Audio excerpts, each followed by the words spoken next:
వెళ్ళిపోరు. ఒక్క పన్నం చదువుతామమ్మా అంటారు. సరే చదవండి అంటే ఓ పన్నమో ఓ పనసో చదువుతారు.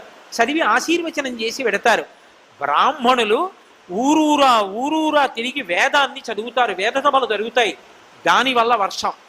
శ్రావణ పౌర్ణమి నాడు ఉపాకర్మ వేదాధ్యయనం ప్రారంభం చేస్తారు.